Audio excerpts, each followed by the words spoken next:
What's good, y'all? Welcome to the Intellectual Sidebars, where we break down what's happening in the world for the culture and also for the people. So, let's hop into it. First up, one of the things I want to talk about, Black American culture is under attack, y'all. Not even gonna lie. They've literally declared a silent yet strategic war on Black America. They're doing this through culture and through politics, right?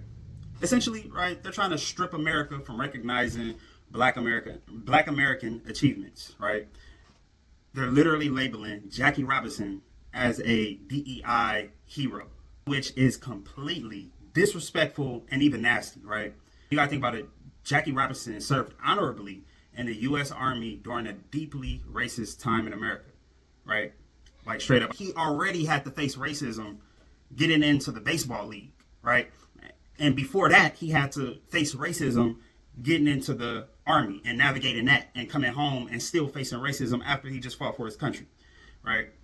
It's crazy, right? They want to remove his section highlighting his achievements to the U.S. Army because he's Black, right? That's what I mean by the silent war against Black America, right? It's like, okay, well, let's remove this. We don't really want folk to see this man being highlighted in our society, right? We don't want to see him like the society that they're trying to build. And by removing the history of where they were and how things was in the past, they want to now build up a new idea of what that looks like. And the problem is that they continue to identify with the racist side of America, right? As white folk, it's like, bro, just identify with the white folk that were against slavery, that was against oppression, that was against Jim Crow, that was against racism, and all of those different things. Like, why don't you just identify with them and be like, man, I'm so glad that we are far away from those times. It's so easy to do that. If they were honest, they'd acknowledge that Black Americans didn't receive shit from America out of goodwill.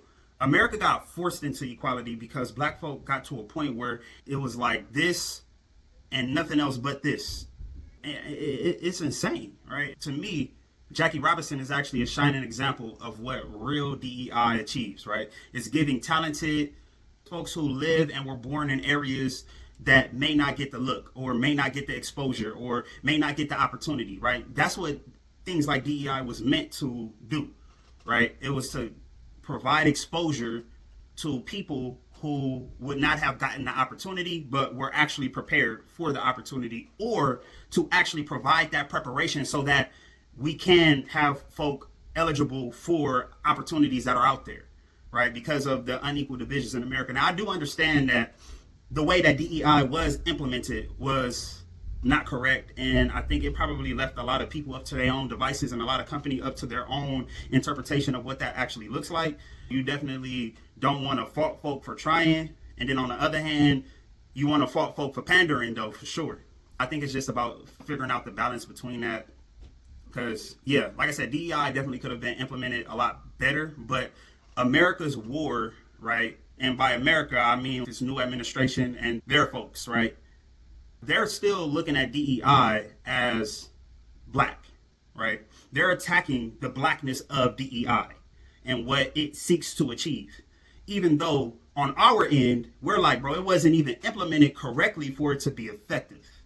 And so in reality, they're just showing their card, right? They're showing all of the things that they've disliked, that they've hated. Like when you're coming through and you're trying to dismantle figures of Black American history from the military and from other places, you're literally just showing your hand, because DEI didn't even work properly for us to begin with.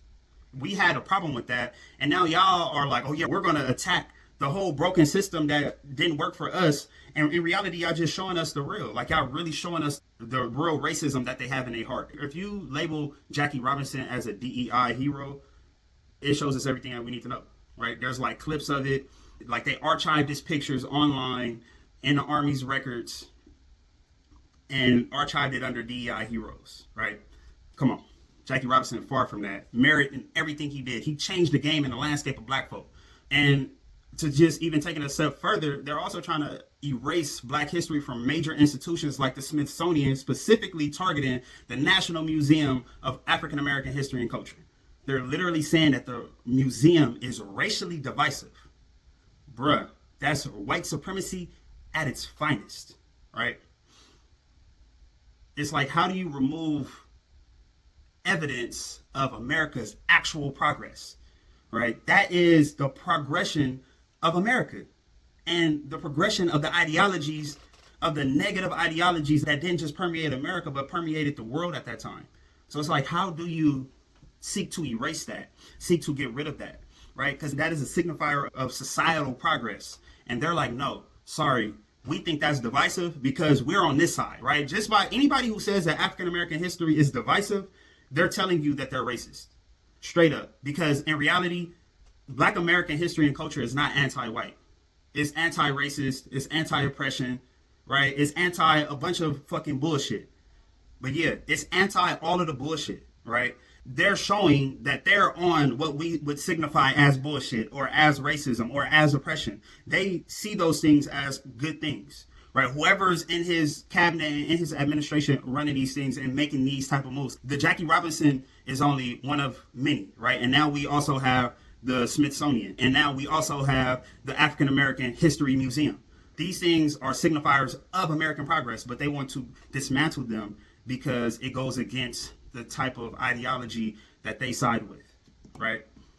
It's like America's advancement from overt slavery, segregation, institutional racism toward equality. And the best way that we can get it, because everything is never going to be equal, but at least we can have some type of semi-equal preparation, semi-equal whatever. Even though, again, it's not equal, right? It's not equal, but it has improved over time. And just that improvement alone is a testament to the greater good and the greater intention of what folk actually sought out to do. Because it's like this, right? They claim that it is divisive. I'll tell you clearly that it's only divisive because it separates America from a deeply rooted generational ideology that socially and economically impressed an entire community of people with intentional hatred, right?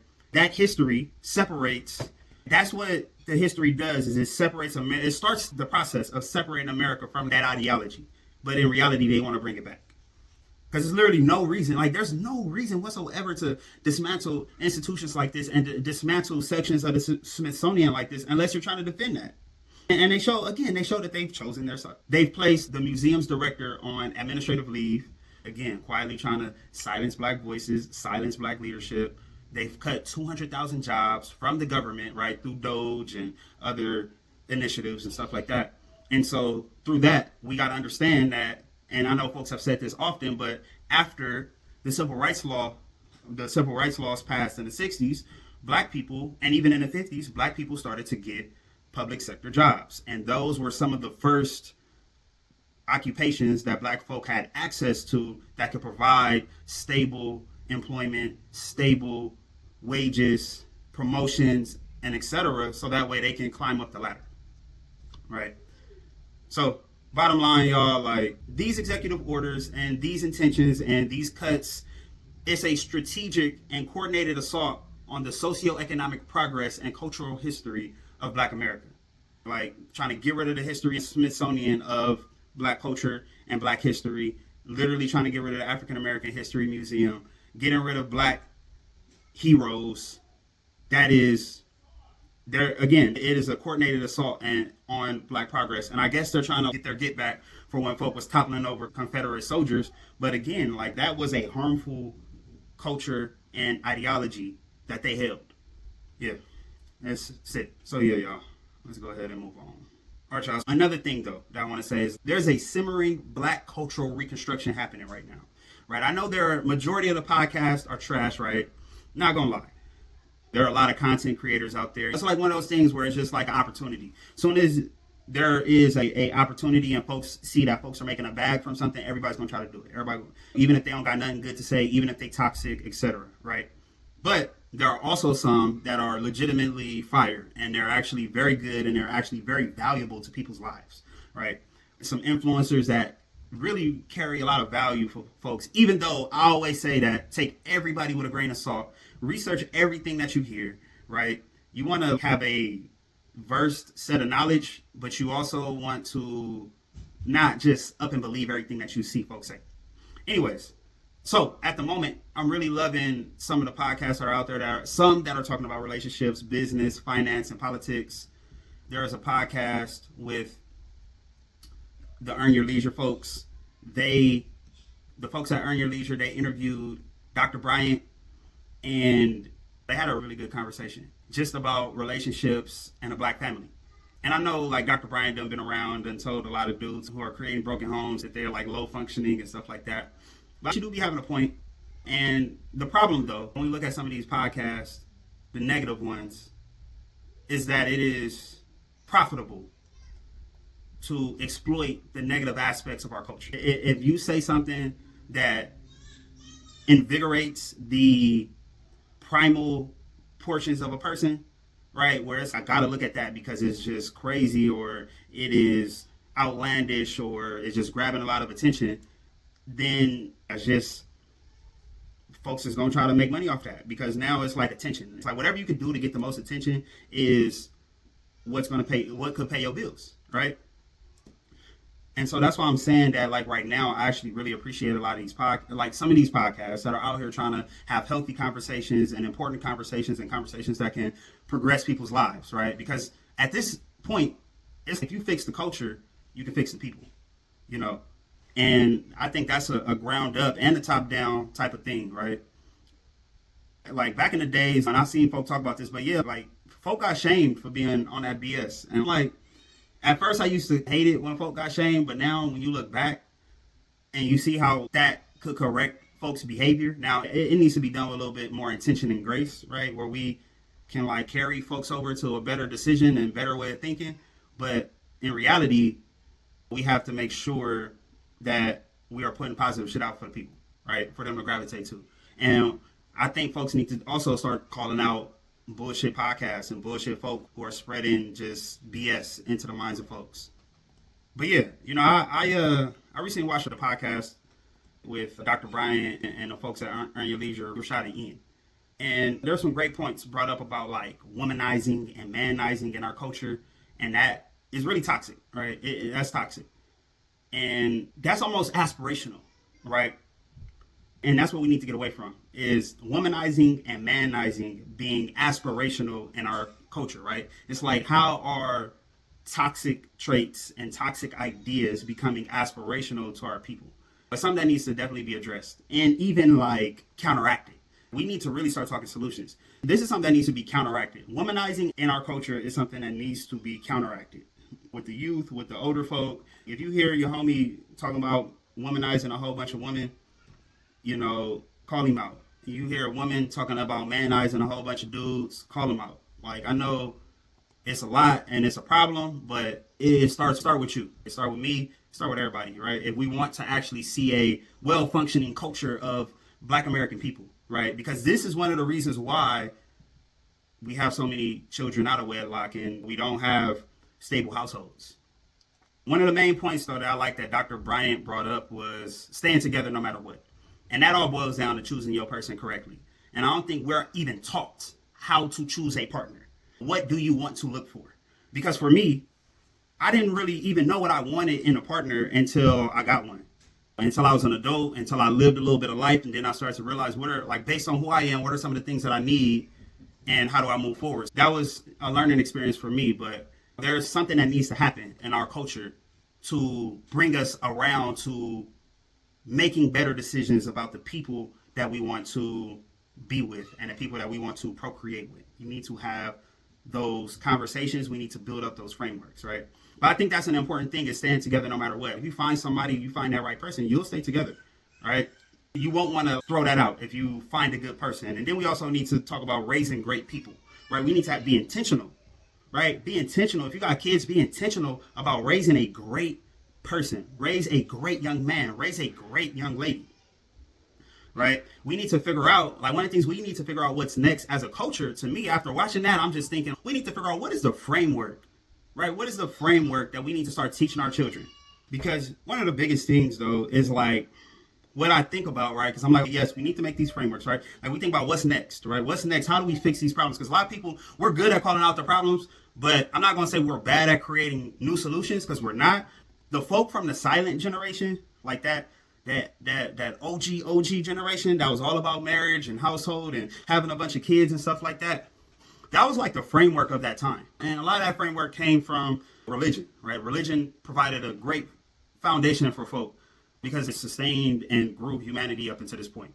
So you can't knock it, right? Now, I do see us running into new challenges as we are growing as a people, as a whole species, which is technology and accessibility and exposure, right? Like folks 100 years ago was not exposed to what we exposed to today. They didn't have access to what we have access to today. And so there is a call for a new framework of like, how do we teach our kids about relationships? How do we have these conversations? Because what we're doing right now is not really necessarily working, especially for my community.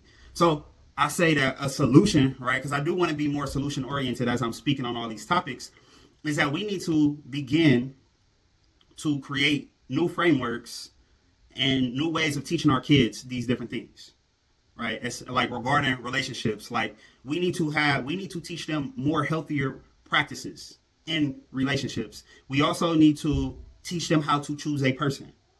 We need to teach our kids how to choose a person. If we teach our kids how to choose a person correctly, think about what that will look for the future of Black youth, the future of our grandchildren, right? I'm a millennial, right? The future of our grandchildren, if we create the framework and teach it to our children now, right?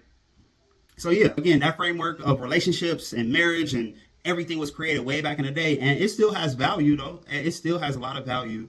But I think there are some upgrades and tweaks that need to be made in either the approach, how it's taught, whatever. All right. We need an updated framework.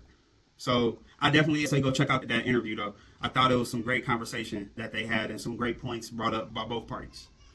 Okay, cool. Let's move on. Current drama. It's past now, but still, I thought it was pretty good. I think it's something good to talk about. Basically, what happened, Jess Hilarious went on maternity leave. Lauren LaRosa filled in for her. Lauren LaRosa was actually killing it. Not gonna lie, like she was killing it, right? And like with the reporting, with the facts, and just her communication. And she comes from TMZ, so she got her chops up there, right?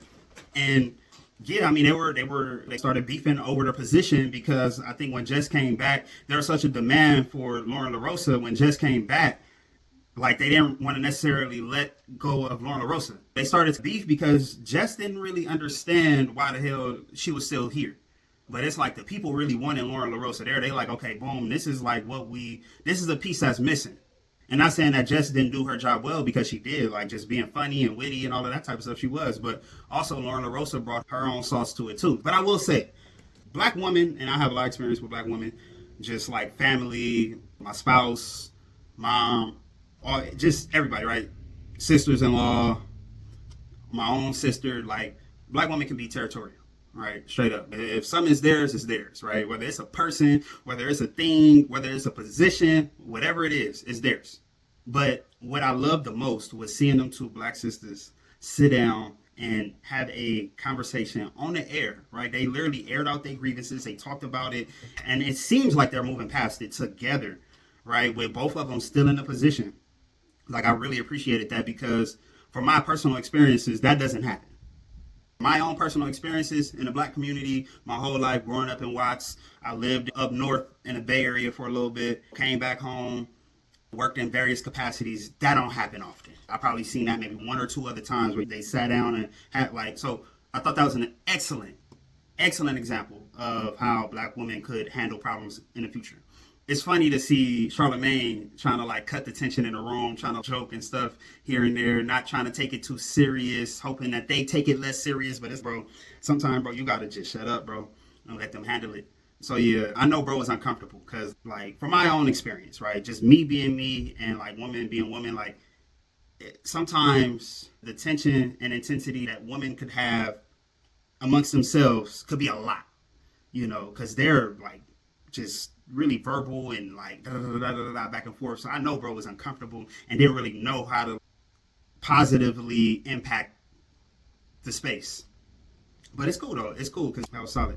Yeah, sometimes you just gotta step back. Like sometimes you're trying to joke and distract while they trying to figure it out. It's just not the way to go. But solid. To me, that situation on the Breakfast Club actually strengthened that union that they all had. I think Jess and Lauren both can hold space. Like they both can hold space on the show. They just need some type of guidance and framework and parameters to abide by to just make sure that everybody is doing what they're supposed to do. And the niggas that's online stirring up drama and stuff like that, they gotta learn how to ignore it because sometimes that shit could be bots, right? Like Sometimes, bro, you can make a post on some of these social networks and all of a sudden you got a gang of bots. There ain't no way that you responded with a whole paragraph in 45 seconds of me posting. So there's a lot of bots out there. So sometimes you gotta be careful. You gotta kind of know what a bot look like on social media too. Like when you go to their pages and stuff like that, because it's kind of easy to spot them out when you go to the pages. You shouldn't argue with nobody that got 0 posts and a dog as your icon, no stories. Just bro, come on, that's a bot. Leave it alone.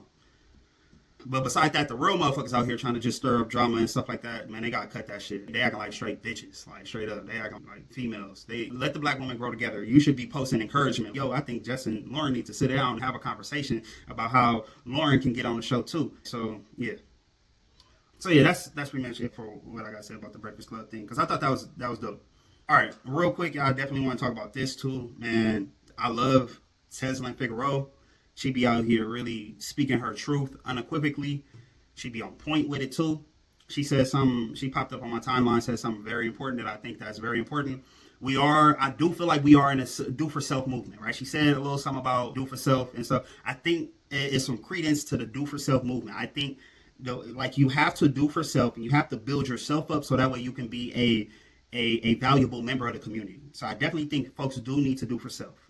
But she also, do for self, build yourself up, become the best you can be. But on top of that, she says, save, stack, strap. And I'm like, dang, dog, that's exactly what folk need to do right now. Especially, she said this before the Trump tariffs hit, but as they hit just now, like a couple days ago, at the time I'm recording this on April 6, 2025, that she couldn't be no more on point than what she was right there. Save your money, because with these tariffs coming, prices is about to go up for pretty much everything. On top of saving, stack your coins, right? So if you got time to invest or whatever, do that, right? Economic discipline is important. Put your money where it matters, right? Like when we talk about stack, right? And strap, because I just said earlier about how they are attacking black culture and they are attacking black history. And so when we look historically about what the fuck followed the attacks, that's already violent, right? Attacking something. Whether it's physical or non-physical, they are attacking black culture. So what followed that, right? Violence, the actual physical violence followed. So strap, make sure that you working out, make sure that you training, make sure you are getting strapped. If you're in California, get your firearm safety certificate, get your CCW, abide by the law, make sure your shit is put up correctly. And let's just wait it out. Just wait it out. So this is important though, because this is providing solutions, right? This is what we need. We need more folks talking about solutions rather than debating problems. Folks are getting very good at debating problems and not at providing solutions. And then there are some folks who are actually providing solutions, but then they're not necessarily working towards them. So we have to move away from debating problems. We have already identified the problems. Stop talking about the problems. What systems are you going to create to address the problem that everybody love to bring up? We love to bring up the problems of fatherless homes. But how many black nonprofits that help them achieve some type of economic mobility, how many times have you donated to those black organizations? Or how many times have you wanted to become a mentor? How many times have you saw one of your little cousins or your little brother or somebody in your neighborhood and just took them up under your wing? We got to practice solution-based action, right? And that if you're not an in-person physical type of person, cool. Use your funds, right? Use your voice. You got to do something, right? We have to move into the action portion of this, of the solutions, right? It's almost like we already know some of the solutions and some folks are working on the solutions. Donate your money to some of these programs that are struggling. Donate your money to whatever, right? If you don't want to do it in person. If you want to do it in person, go volunteer. Hey, go say, hey man, I do this job. Like, black youngins need to see, if you got a good job, go volunteer, go to one of these nonprofits or go to one of these schools and say, man, I just want to speak to some kids about this career path that I chose where I'm making $52 an hour. They need to see that exposure because they only seeing the drug dealers, they only seeing the rappers, they only seeing the basketball players. Like, that's all they seeing in the community. So we got to be able to work on solutions. And working on solutions mean that you have to become a part of the solution. Like you. That's watching this, that's seeing this, you have to be a part of the solution, right? Everybody got to contribute to the solutions. You pick what part of the solution that you're the best at. Are you a good speaker? Are you a good motivator? Are you good with people? Are you good with technology? Are you good with money? What are you good at? And that's what you contribute to the community to make it better. You know, where we're being solution oriented. All right, let's go ahead and move on. Politics. Classic Democrats are cooked. Okay, these Democrats are soft as fuck, and they are too stuck in the 60s with the respectability politics. I saw this dude on Mehdi Hassan's show, and he showed exactly why folk are not fucking with the Democrats. Even folk who lean left on a lot of issues are not fucking with the Democrats because they refuse to catch the political fades, right? They refuse to catch them fades. It's like, bro, y'all trying to wear a suit to the fight. No. Y'all playing by the rules and want to be civil. You getting your ass beat by the unified Republicans. They all unified. They all willing to do whatever. Bro was on there trying to be civil. He was talking about what happened with Senator or Rep Al Green when he spoke out and he had stood on business. And they talked about voting against him for, I forget exactly what the term was, but he talked about voting against him, and he just talked about how uncivil that was, and there was ways to do it. And no, bro, no, it ain't. They said Trump sat up there and called you a lunatic, nigga. He basically said you a crazy, dumb, mark ass nigga, and you saying that you need to be civil, right, bro? Come on, you almost got to go catch some fades or something in the back so you can know how like what they really doing to you, you know? Because I'm gonna say this: it's wartime. It's wartime for the Democrats. And I'm not a Democrat, right? I'm an independent. I am an independent. I definitely lean left on some issues, right? And I'm not sure if I like lean right, like fiscally, right? I got a whole different fiscal thought. Like it's centered in humanism. I don't know. We'll talk about it. It's called human valuism. We'll talk about that later. But it's like, man, you got to hold your virtues close. But when it's wartime, you got to stand on business. I always say this, that if the Democrats would have let some synthesized hood niggas in, on some ghost type energy, right? It is one dude in Cali though. He a California legislator, but yeah, man, if they had to let some synthesized hood niggas in, it would have been a wrap. It would have been a wrap. This would have never happened. You would have had some fighters. You would have had some real political fade catchers, right? That's what we need. We need a political fade catcher. Somebody who's going to go in there, stand on business, and not give a fuck about what nobody got to say.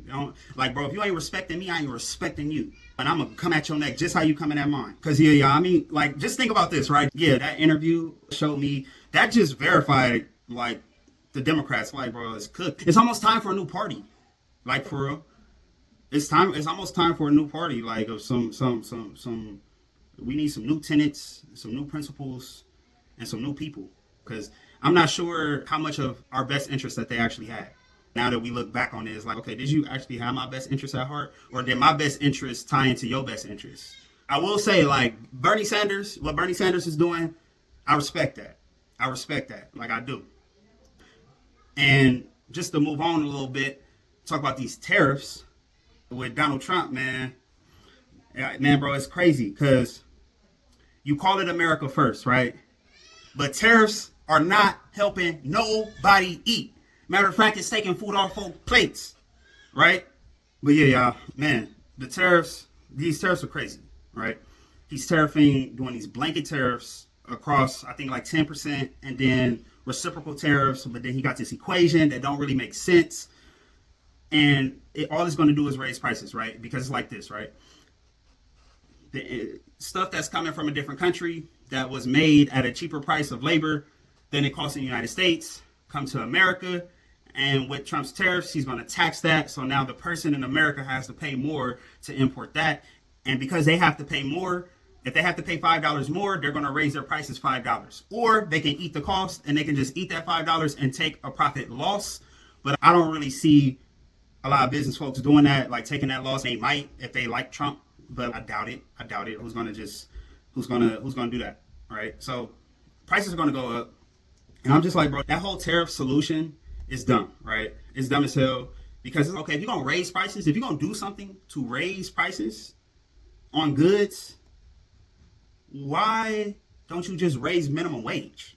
You know, why? And I don't understand, why don't we raise minimum wage? That is a solution, right? That's a solution to whatever the hell it is, raise minimum wage. You're going to raise prices anyway. We're like literally the price increase that we're about to experience. It's like it could be influenced by these tariffs that are not going to do anything extra for the people, or it could have been influenced by raising the minimum wage. Like, I don't understand. Like, it's like they're on this quest to get rid of income tax that fund the government. Like, they're on this quest to find something. And it's like, bro, like having to pay income tax, like for these businesses and for these people has literally, like, you got to think about it, they have thrived, right? All these corporations, all these CEOs and stuff, nobody said, oh man, I went out of business because I have to pay taxes. The tax code is set up so you don't go out of business paying taxes. And now, don't get me wrong, I do think that the way taxes ran can be reformed. But in this time, I have actually grown to appreciate the fact that the Social Security money getting taken out of my check, right? Because I got aunties, uncles, parents that's on that. And I'm like, bro, I'm happy that money gets to go to them to help take care of them, right? Because guess what? I would have a whole bunch of folks up in here and I wouldn't be able to function correctly. I wouldn't be able to go to work how I need to go to work, right? I'm glad that my money goes to Medicare, even though I don't use it. I see the benefits of the free healthcare that my parents, my aunties, my uncles, my friends, moms and dads take advantage of. I see the benefit of that now that it has been threatened. It took that for folk to see the benefit of it. But now I'm like, I have no problem with that coming out of my check.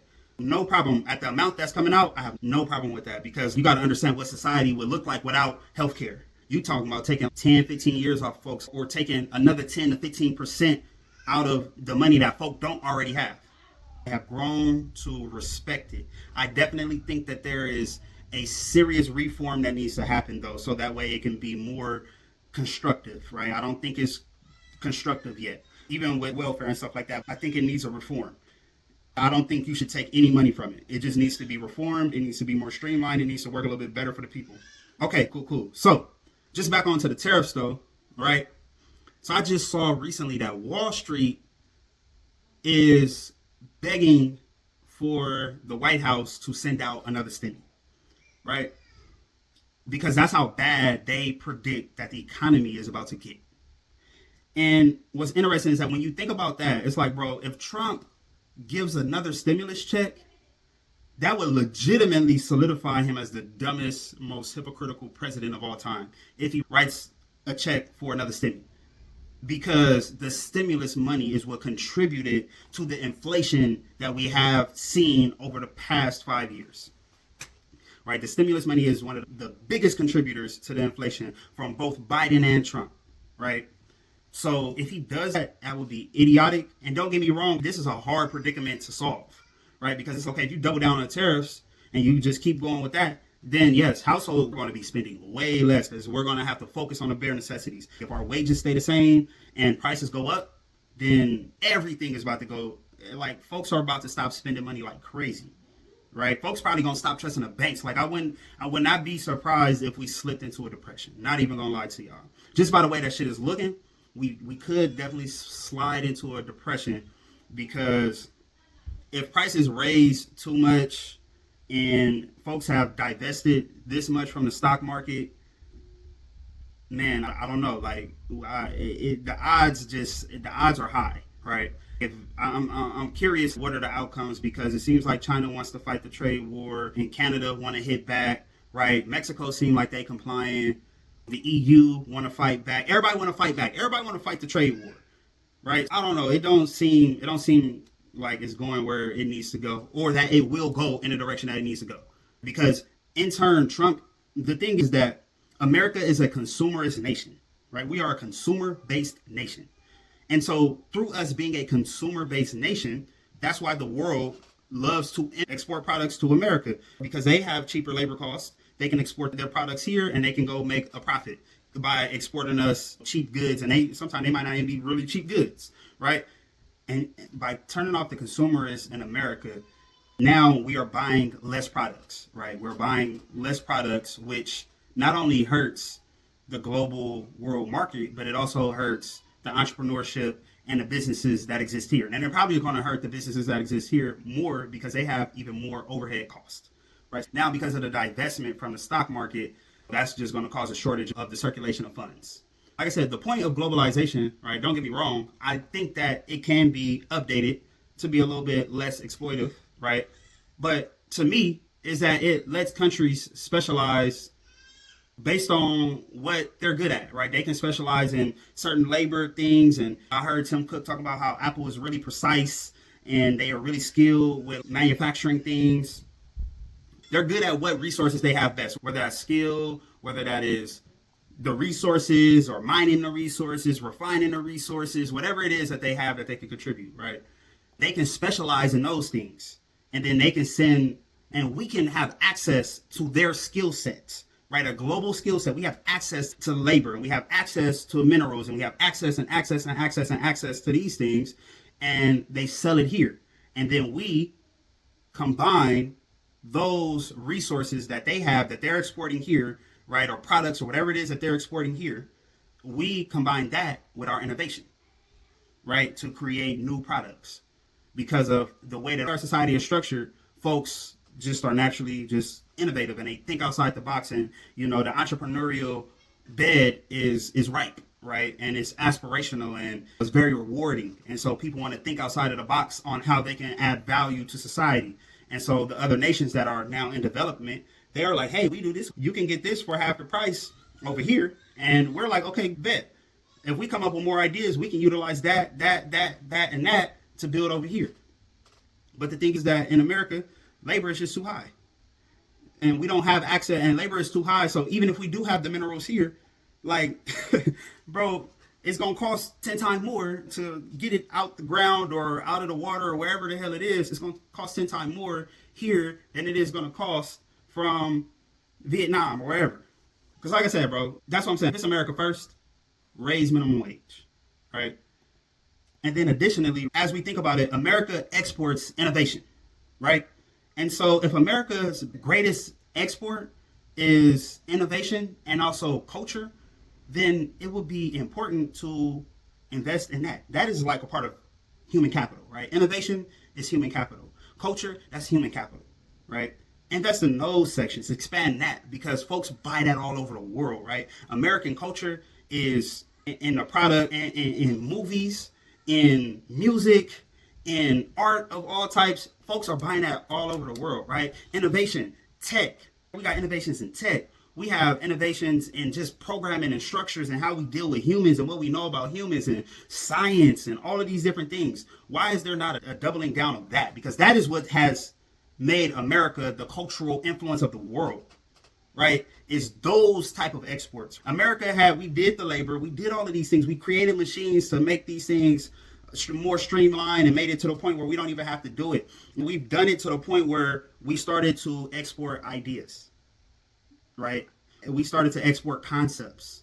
And like I said, I think there's work to be done to make sure that everybody has access to that fertile bed of innovation and that fertile bed of entrepreneurship and capital to grow their own businesses and enterprise. I think more communities need access to that in America.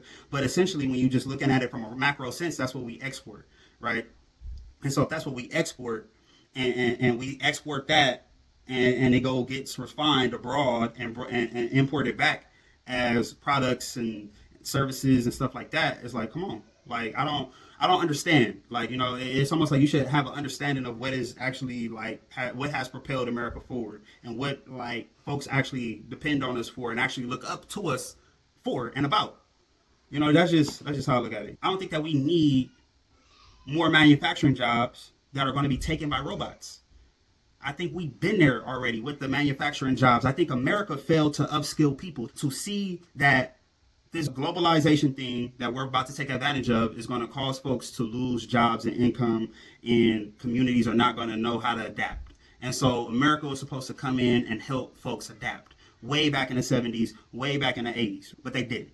And so that's the problem, is if we don't have a manufacturing, bringing back all of those old jobs problem. We have a upskilling problem, right? Like I just saw a thing today where every kid in China is going to learn AI. That is what you call upskilling a society. That is what we need to be doing. We need to be figuring out how do we upskill our society, starting with our youth. We need to create something for the youth, and we also need to create a reskilling program curriculum, whatever, for existing adults out here who are going to end up losing their jobs due to innovation and emerging technology. But yeah, that is another investment into human capital, right? Where you are building the human capital of the future, right? They are so hung up on a DEI culture war, anti-black culture war. They are hung up on that. And that is what is stopping them from focusing on upskilling the next generation of youth in this country. That is why China is ahead of us. And I'm like, bro, maybe China got them stuck in an echo chamber algorithm bubble or whatever that got their mind cooked. Because that's how they acting right now. They acting like weird podcasters who don't know no better. Like, for real, like they moving like that. And I mean, I guess he got weird podcasters that don't know no better all in his administration and cabinet, I guess, right? So, hey, that is what it is. But yeah, it's crazy because it's like, bro, who the fuck, right? Who the fuck is growing up saying, oh my God, when I graduate high school, I want to work in a manufacturing plant. Bro, you're bringing back manufacturing jobs. Just like Dave Chappelle said, leave that fucking job in China where it belongs. Leave that shit abroad where it fucking belongs. Okay?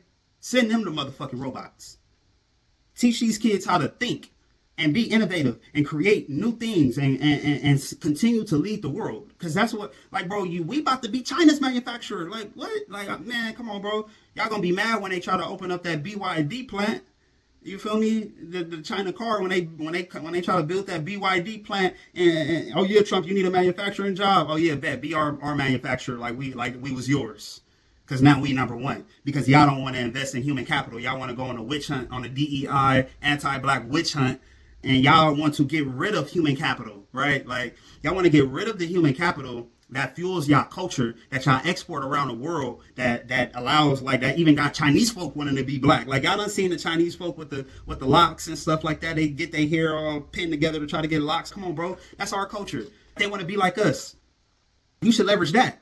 Bro, you should be sending black people to China to go fucking rap and influence their culture. Is what I'm trying to say. I ain't trying to say, oh, exploit black people or anything. I know how y'all take shit. But, bro, they should be sending niggas to fucking China. Like, I Show Speed is out there. Come on, bro. That's a little soft power. Okay, yeah. Y'all loving rap over there, right? Y'all loving all these different things that we got going on over there. So, bet. Like, now your people is influenced by our people. But instead, we influenced by TikTok. Folks they had us dancing for like 2-3 years. They youth was on STEM, and our youth was dancing. You feel me? Like, we supposed to have them dancing. And we supposed to be building shit. Y'all don't, like, they don't see it. It's becoming a self-serving thing. Like, nobody want to work manufacturing jobs. Nobody, that's not aspirational for nobody. And plus, there are going to be robots taking up majority of those jobs, right? It's going to be somebody managing the robots. It's not going to be like, oh, yeah, it's just filled with a bunch of people working like the fucking 60s or 70s, like he has in his head. So, I don't know, with these weird-ass tariffs sliding through, sometimes I think, is bro even running the country, right? I saw some shit earlier where bro even, I mean, don't get me wrong, he loved these tariffs, but also, too, he talks often about how he don't even know what other folks is doing. So I don't know if that's a cover or what, but it just seemed like a lot going on in different areas and for him to be on top of everything. Like the DEI, which that just seemed, don't get me wrong, like I think he's an anti-DEI, anti-black dude, but I'm not sure if these minute things like, oh yeah, let's get rid of the African American History Museum. So I don't know, we'll see.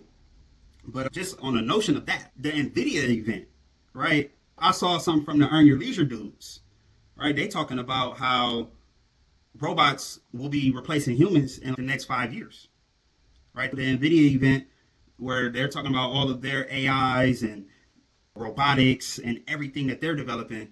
And it's getting good. All this stuff is getting good. And there is a freaking national desperate need for folks to upskill and reskill. Like, figure out what part of tech do you want to work in or gain skills in. And it needs to be certified somewhere where you're going to work in. It might not be coding. It might be something else. But everybody needs to reskill. Because a lot of these base level jobs, repetitive task jobs is about to be taken. And even like a lot of assistant jobs, assistants all across the board, whether it's in a lab or over here, over there, whatever type, accountants, whatever it is, like it's really just gonna be the point person, and you're gonna have an AI operator as your assistant. And then even for some restaurants, like you're about to have a gang of smart robots that are going to be taking orders, and they already doing that type of stuff. So waiter, like all these different things, right? All of these different things, like factory workers, warehouse workers, manufacturing workers, that where the plants is finna come with the robots already in them. You feel me?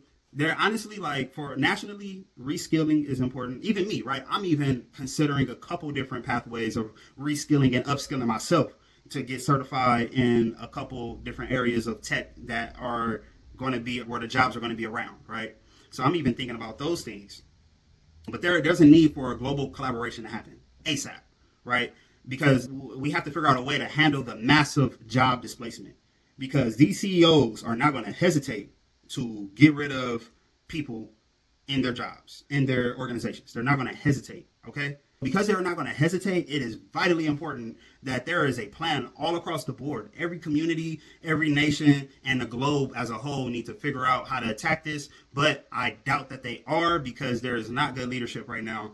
Just like globally, there's not like good forward-thinking leadership, especially here in the United States. The leadership is just not forward-thinking. The leadership right now is on a culture war more than it is on a forward-thinking type of progression. There's no forward-thinking at all to try to mitigate some of the coming dangers that are upon us for the new economy that we're about to have, right? When there are about to be significantly less people working. We need a whole new structure, right? Like, I'm almost thinking about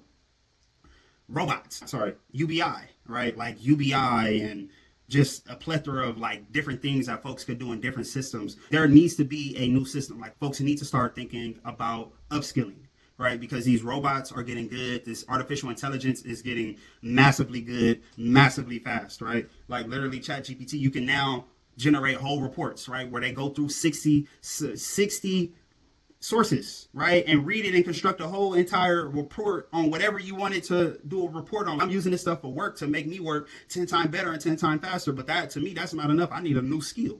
I need a whole new skill. And a lot of y'all need to think the same way. A lot of y'all need a new skill. Go to Google certificates, go to any of these platforms. Figure it out, y'all. Figure it out quick. We literally got 5 years. Folks keep saying that, but we really got 5 years. Get you an asset, get you a skill. Whatever cash producing asset you can find, get it. Even if it's a house, a manufactured home, maybe you can rent that out, whatever it is, rent it out, whatever. Go in with your peoples, get an asset, get a new skill for the future. Okay, go to Google certificates, $40 a month with Coursera. Let's do it. Get to it, peoples. And also, while we on the topic of technology, I think there's also a significant problem with these social media algorithms. These algorithms are trapping niggas in echo chambers and also trapping people in a chamber of vices and manipulated positivity. And there needs to be a check on that, because I'm almost like, bro, that's another way that we could almost think about how to improve society, is to improve the algorithms of the social media companies, right? To align with positive, forward-thinking values that will bring value to people's lives, that they in turn could better themselves, and their community can then provide value to the nation, right? There needs to be a tweak and a check on these algorithms, because they can be used for tremendous good, just like the bad. That they're not really bad, but they're just reactive. And folks, we even need a new social media platform. And I think Blue Sky, I heard, allows you to manipulate your own algorithm. But like, our algorithms literally have vices. They're literally trapping us in a chamber of, like, it's almost like you won't get a 7 deadly sin when it comes down to your social media algorithm, right?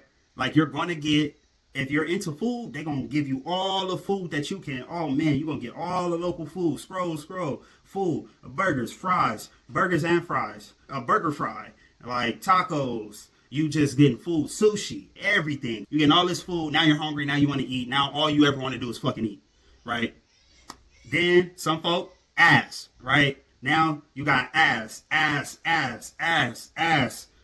I want to fuck some. Right? Yeah, I don't know about alcohol and smoking and stuff like that. I'm not sure, but it's always like when I be doing this with my friends. I'm like, let me see what your algorithm is. Click the little magnifying glass on your joint, on your Instagram, and boom, like vices, right? You get weed, right? Some folks get a gang of weed, or smoking, I don't know, right? Just a gang of bullshit, really. All right, literally, it literally be a lot of bullshit. It's not like a lot of positivity baked into it. Like these social media companies can update the world, can change the world, because they already know how to manipulate and how to move human behavior, right? They can improve communities overnight. All right, I just started my TikTok. I just like be scrolling. I'm like, this shit all distractions. I be getting it too. Like, I be wanting to hop in some of these conversations with folk debating problems and stuff like that. I probably still will, but I'm just like, bro, this don't move me forward. This don't add no value. It don't do nothing. But I'm scrolling and I just see stuff that I just gotta like comment on. But again, no value, right? Like for every post that is negative or just not positive, don't add value to your life, you might get 10 of them before you get some inspirational. And it just depends, because there are some days where I try not to indulge in whatever it is that is like a time waster or a vice or something like that. And I try to focus on the good shit. But again, like you still don't get a lot of stuff like that. And that's dangerous as fuck, right? Just to see like where folks are going. Like, just imagine if folk back in the day, 100 years ago, 1925, was constantly exposed to his vices, right? Like constantly exposed to their vices. Like, just think about where society would be if every time they went to search for something on Instagram, they were exposed to vices. And that's where I think communities as a whole need to have their own platforms ran by a leader of their own community. In my particular case, the Black community. Like, we need a platform. And we have some. We got fan base. We got spill. Folks need to sit together in a room and figure it out together. How, like, we need to approach this shit differently, because these algorithms are part of the degenerative nature of our community. They are fueling it, right? And they are profiting off of it. And not only that, but now they are allowing other people to profit off of it that may be Black or within our culture. And I think that a lot of it too is China and Russia bots, right? I think a lot of it is China and Russia bots all over the internet. And that is the reason why, and I think they've influenced a lot of government folks. And just the simple fact that the president has allowed a lot of podcasters and billionaires in his administration. That's weird. These are like, to me, it's like folks are really susceptible to like this new propaganda. It's crazy. Because I remember like a while back on Twitter, I posted about, they was talking shit about Steph Curry or basketball losing a lot of views. And I tweeted about it, right? And I tweeted in response to somebody on there. And when I tweeted in response to somebody on there, I got 2 or 3 replies of the same exact post, like the same exact rebuttal. And I was like, oh yeah, this is a bot, because this happened in 0.2 seconds. And the page had a fucking car, a blurry car. Like, bro, like, these is bots, bro. These is Russian, China bots, bro, trying to stir up trouble.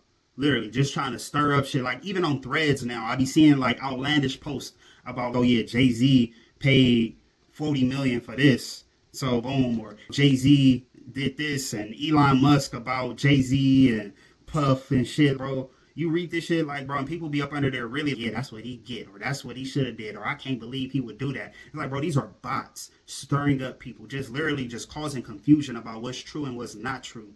And I'm like, bro, like, I ain't gonna lie, with these algorithms and these bots, man, I'm like, bro, for America and our people just like confused and just all over the place. It's like China got their thumb on the world and a foot in the back of the U.S. laugh. China get the last laugh.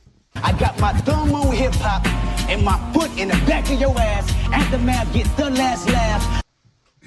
Cause bro, what the fuck, bro? It's crazy right now, bro. And you can notice it so easy if you really pay attention. Like, my dad told me something, and I just expanded the concept. But he told me back in the day, I would tell him about little ads I would see when I first got the computer way back in the day. And I would see ads and be like, you get a free Xbox 360. All you have to do is enter. And I tell my dad, I'll get a free Xbox 360. And this is what I love about the silent generation, is that they had these sayings that just applied and you can expand them and everything. But he said, if it sounds too good to be true, then it is. Right? And so now I'm thinking like, okay, bet. Updated my framework, updated my software. Now I know what to look for. Now I know it's bullshit. So then I now apply that. Okay, if that shit sound too outlandish and too stupid, and you can't find no research or anything else to back that up, or nothing credible, like a credible source, then it's bullshit. If it smells like bullshit, then it is bullshit. And I think a lot of people are not using their discernment, or a lot of people are just in new realms, right? Like some of the older people are in these new realms of like technology and stuff like that, and they don't understand how to look for certain stuff. Like they can probably point out a snake oil comment to you on the street, but like they arguing with bots online. But I think we need to really look at who the fuck is responding to some of these posts and saying a lot of bullshit, even following some of these accounts. I saw another dude talking about Marjorie, if that's how you pronounce her name, and she got like all those millions of followers, and it's who the fuck is following her? But hey, I don't know, some people might be that fucking stupid. Or you gang of bots making it seem like this person is bigger than who they actually are, right? Maybe we gotta figure out a way to cross-reference that. But yeah, I think the Russian and China bots dividing America like crazy, and the algorithms are helping them, and I don't think the social media people in the United States are aware of it. And if they are aware of it and they're not like doing everything in power to counteract that, then they're a part of the problem too. Like I don't trust any social media accounts really. Like if it's something I'm gonna respond to on social media, I gotta go down your page. I need to see some real people like fucking events. And we in the age of AI, people could probably manipulate that shit now. I don't know. And the social media shit and these algorithms and these bots out of hand, and it's more than, and now they're controlled by AI, right? You got the AI dude with all of the phones. You got one bot controlling a gang of other bots that's responding to shit, and all they're doing is stirring up fucking trouble and confusion. And that's why America is so fucking confused and stirred up, and so many people are believing conspiracy theories and stuff like that. Like, bro, it's a lot of bullshit. Even like in my family, like I'm like, man, a lot of people is believing bullshit because of these social media bot accounts, the comments, propaganda. Like a lot of shit ain't even true. Like folks be talking about shit and I go fact check it, it's not even true. And they don't even know how to fact check. Like fact checking needs to be a part of the upskilling of the youth too. Right? Like learn how to fact check something. Like we need some real verified, credible sources that are like bipartisan, that can easily tell somebody if it's fact or fiction. Like we need to be able to go boom, boom. And that needs to be a collaboration between a lot of different entities on facts and how to access facts. Facts should be free and it should be accessible. And I think that would provide a smarter society. We need to figure that out. That is another solution that we need to figure out. And I know that they're attempting that with community notes on Twitter or X and Facebook or Instagram. Meta stop with their fact-checking company, but gotta figure that shit out. Next, we almost done, y'all. This group chat leak with Pete Hegseth and Elon Musk and the government clowns. I wasn't a part of that, but these niggas link sensitive info on a group chat, bro, on a Signal group chat. I think that's crazy, bro. I think that's crazy. It ain't leaked, but oh boy, one of the folks who are, I don't even got to do the name. Let me make sure I'm accurate. Yeah, my bad, y'all. It's a Mike Waltz. Like they added a journalist, and it's just, okay, again, bro. If y'all added a journalist to a top secret military chat about making strikes on the Houthis in Yemen, and to me that's crazy work. That's just being too, like, bro. But that again, that's what you get when you have bro was on Fox News. He was a Fox News commentator, and now he's Secretary of Defense or whatever. That don't compute, bro. That don't make sense. And now you're starting to see, okay, like, why are you putting this type of information on any of these platforms? Bro, I don't trust these platforms, right? I don't. You might as well have to put that shit on fucking Facebook or Instagram. Like, that's not, to me, that's just not secure. Y'all should have your own platform. If y'all want to talk like that in a group, y'all should have your own government platform where y'all can do that, right? That's like super encrypted, cybersecurity, got fucking cybersecurity guards inside the outside of that motherfucker watching it. That's how secure the shit should be.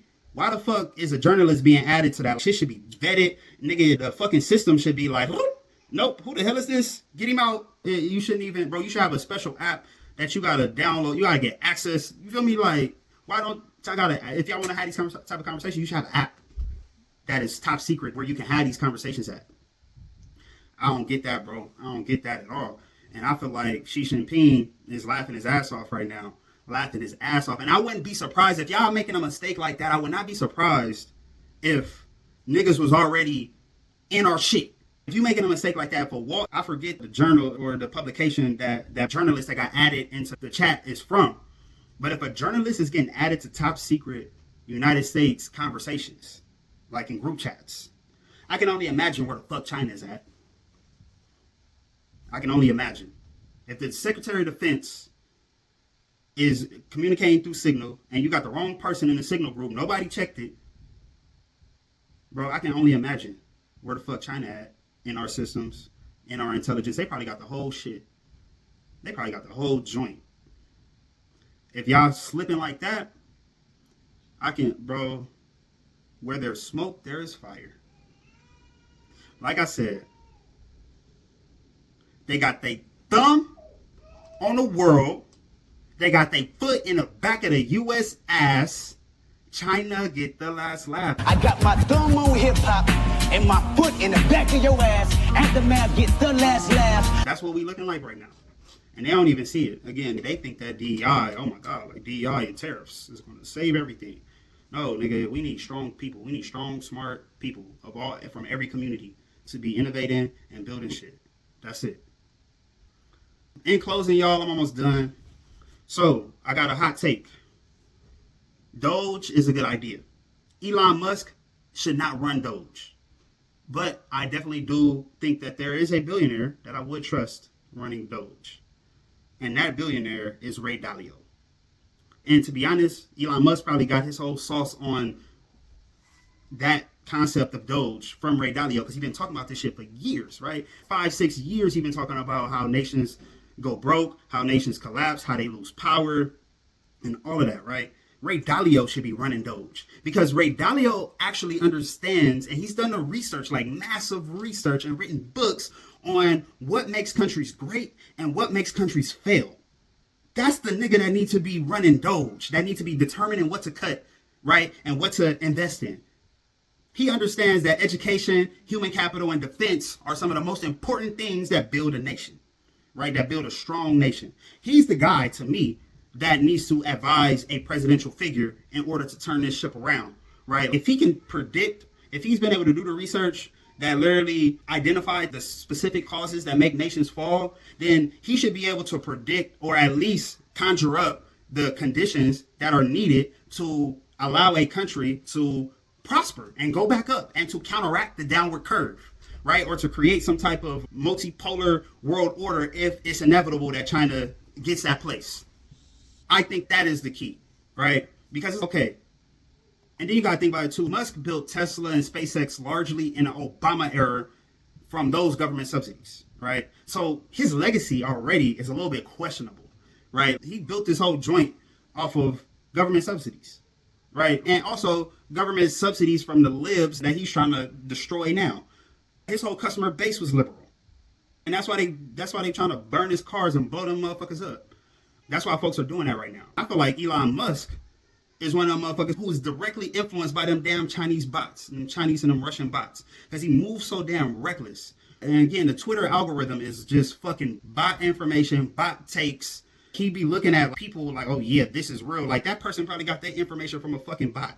And he like, oh my God, wow. He do his little one reply words and it's like, wow, bro, do some fucking research, bro. You're a fucking billionaire, bro.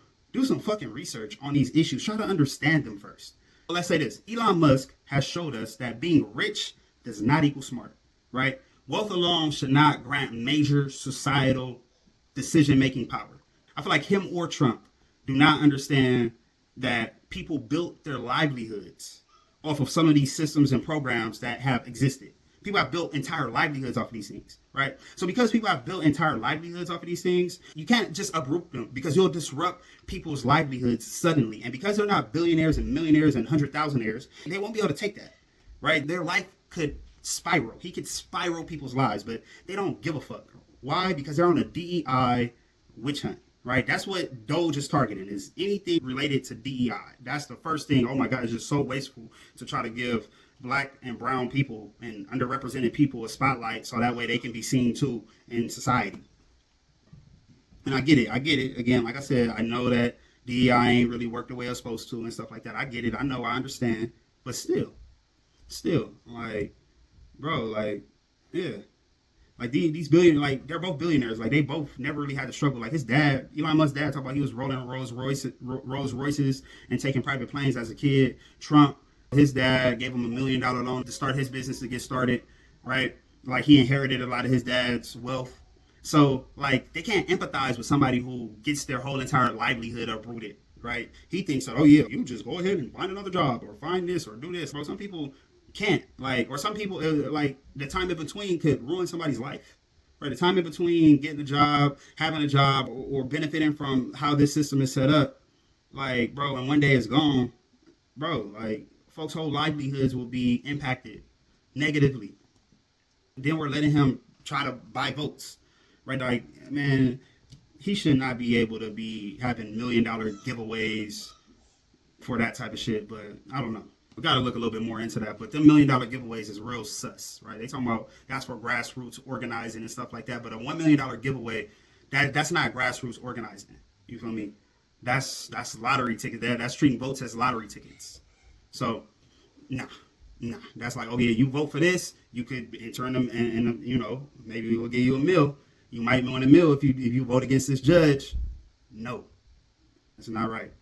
It's not right. So y'all, we gotta be solution oriented. Stat, save, strap, pause on the strap, but get your money together. These tariffs, I don't know what's about to happen with them. Yeah, this president, like, black folk, we definitely got to stay together. We got to be wary of the bots that's out there that's trying to divide us. And even the bots, some people have turned into bots themselves. Watch out for them niggas too. Some niggas is out here bots. Watch out for them bot ass niggas. And we got to figure it out. We got to come together. Like, if somebody got ideas, let's gravitate to some of these ideas. Let's put all these ideas in a pot. And let's get some black gumbo going. Some black gumbo of black progression going on. And even American progression as well, right? But like, y'all got to bring y'all own pots too, right? This is going to be a potluck of progression. You feel me? I mean, a potluck of ideas, right? We bring in a gumbo. So we need to come together. We need to figure it out. And yeah, we got to understand that, like, in closing, there's a permanent underclass of folks that could potentially happen from this heavy job displacement that's coming with this new era of technology. And so we need, like, communities need to come together to figure it out and develop solutions and ideas. Governments and states and everybody, right? Yeah, America's flawed, but we still have the global footprint of innovation and creativity and culture. And so we still need to begin to innovate. And we even need to begin to innovate socially, right? Because this world is changing. So we need to really figure out what are the new social paradigms, especially in the age of this AI and algorithms, right? They can be used for good. Right now, they're existing without direction, or with the direction of trying to make folks profit. And that's not necessarily conducive to the human spirit and what we need to be doing. And again, the rest of the world has sampled our playbook, right? So we still can lead, all right? Continue to do what we do. We need to look back in the past and see, like, what are the things that have kept us in first place, from the innovations to the culture, right? And people need to upscale. Folks need to upscale, right? We need to invest heavily in human capital. Or it will probably, if we don't invest heavily in human capital, it will probably result in human destruction, right? So I definitely am a firm believer in that. And so, you know, in saying that, we have to activate the human capital. And I'm speaking to America, but I'm also speaking to my black community too. Our human capital haven't been activated in the way that it needs to be activated in a long time. And I think that if we can figure out a way to do it, and we can silence the bullshit, or at least shrink it, we need to shrink the bullshit and really grow the positive stuff that's centered around growth. We do that, we own. All right. So with that being said, y'all, peace.